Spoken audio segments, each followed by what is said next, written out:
लेखक का नाम गुणाकर मूल्य है।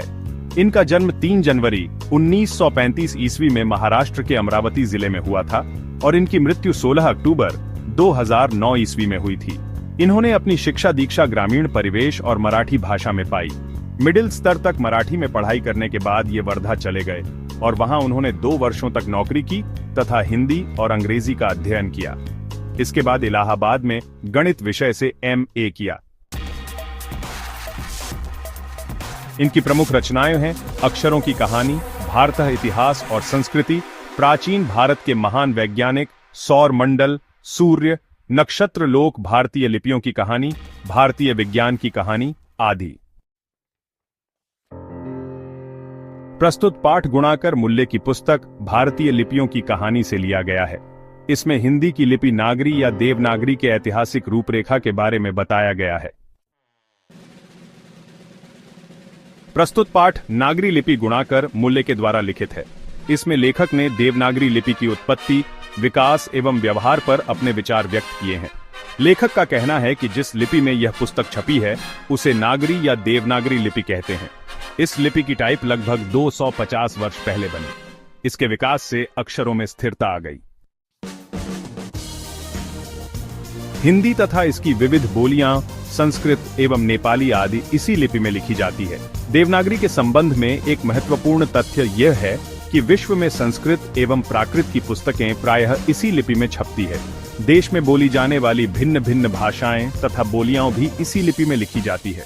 तमिल, मलयालम, तेलुगु एवं कन्नड़ की लिपियों में भिन्नता दिखाई पड़ती है, लेकिन ये लिपियां भी नागरी की तरह ही प्राचीन ब्राह्मी लिपि से विकसित हुई है।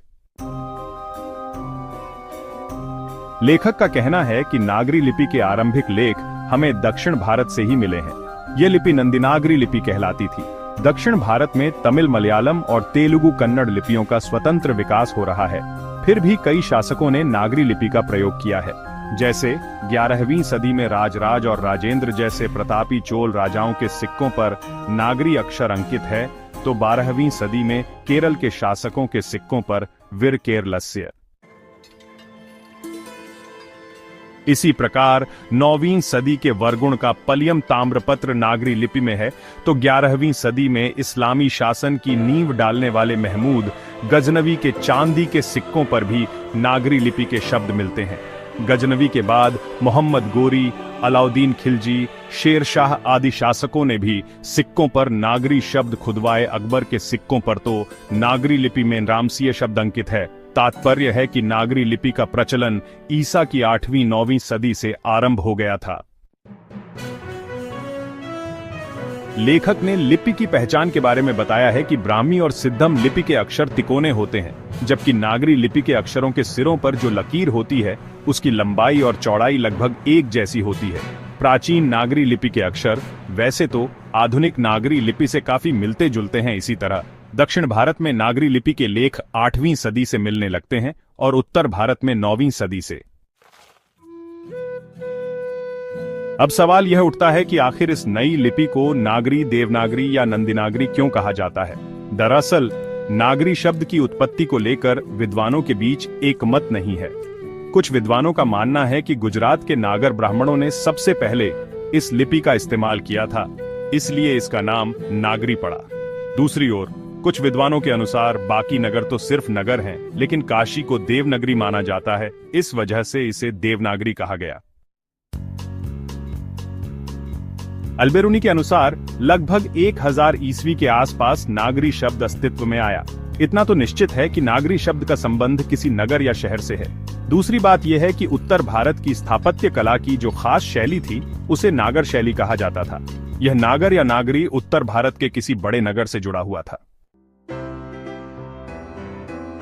उस समय उत्तर भारत में प्राचीन पटना सबसे बड़ा नगर था।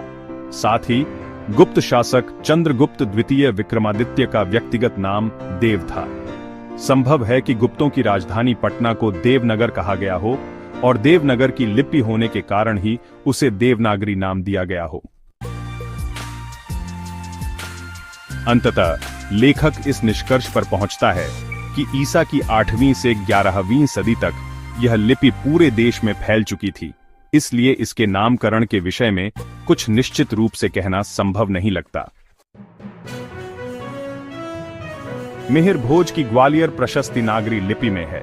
धारा नगरी के परमार शासक भोज अपने विद्यानुराग के लिए इतिहास में प्रसिद्ध हैं। 12वीं सदी के बाद भारत के सभी हिंदू शासक और कुछ इस्लामी शासकों ने भी अपने सिक्कों पर नागरी लिपि अंकित की थी।